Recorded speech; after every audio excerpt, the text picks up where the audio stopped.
एक बार एक छोटी सी बच्ची हाथ में मिट्टी की गुल्लक लेकर के भागती हुई एक दवाइयों की दुकान पर गई। वो काफी देर तक वहां पर खड़ी रही, लेकिन दुकानदार का ध्यान उसकी तरफ नहीं गया क्योंकि और भी बहुत सारे लोग खड़े हुए थे। उसने दुकानदार को कई बार बुलाया, लेकिन वहां पर भीड़ इतनी थी कि दुकानदार का ध्यान उसकी तरफ गया ही नहीं। और फिर उस बच्ची को थोड़ा सा गुस्सा आया तो उसने अपनी मिट्टी की गुल्लक लेकर के वहीं काउंटर पर जोर से रख दी, जिसके बाद में जो दुकानदार था और जितने भी लोग खड़े थे वो सब उस बच्ची की तरफ देखने लग गए। और फिर उस दुकानदार ने उस बच्ची से पूछा, बेटे आपको क्या चाहिए?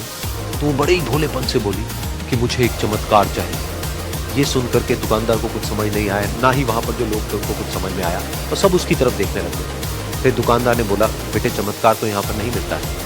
तो बच्ची को लगा कि वो उससे झूठ बोल रहा है, तो बच्ची ने कहा कि मेरी गुल्लक में बहुत पैसे हैं, आप बताओ आपको कितने पैसे चाहिए, लेकिन मैं आज यहाँ से चमत्कार लेकर के ही जाऊँ।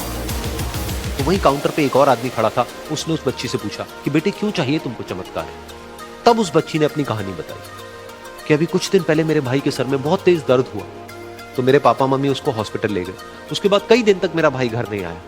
तो मैंने कई बार अपने पापा से पूछा, लेकिन उन्होंने मुझे कुछ नहीं बताया।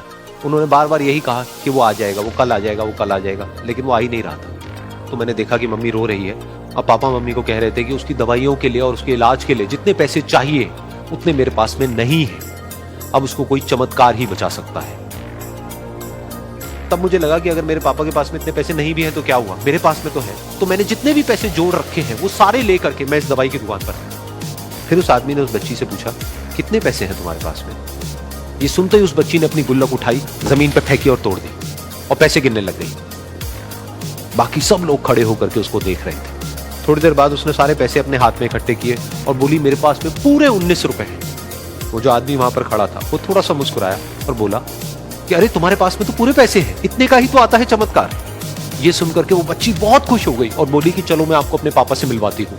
बाद में पता लगा कि वो आदमी कोई आम आदमी नहीं था, बल्कि एक बहुत बड़ा न्यूरोसर्जन था, और उसने सिर्फ 19 रुपए में उसके भाई की सर्जरी करी और कुछ ही दिन बाद वो ठीक होकर के घर वापस आ गया। फिर कुछ दिन बाद वो बच्ची, उसका भाई, उसके पापा, उसकी मम्मी चारों एक साथ बैठे हुए थे और बात कर रहे थे। तो उसकी मम्मी ने उसके पापा से पूछा कि अब तो बता दो ये चमत्कार आपने किया कैसे? तो उन्होंने अपनी बेटी की तरफ देखा और बोले, ये चमत्कार मैंने नहीं, इसने किया।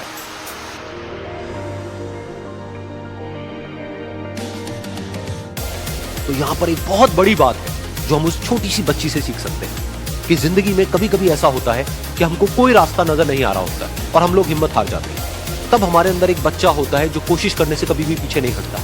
वो हार मानने को तैयार नहीं होता है क्योंकि उसको ना शब्द समझ नहीं आता। वो बच्चा जिसके लिए कुछ भी नामुमकिन नहीं है, क्योंकि वो हर हाल में कोशिश करता ही रहता है।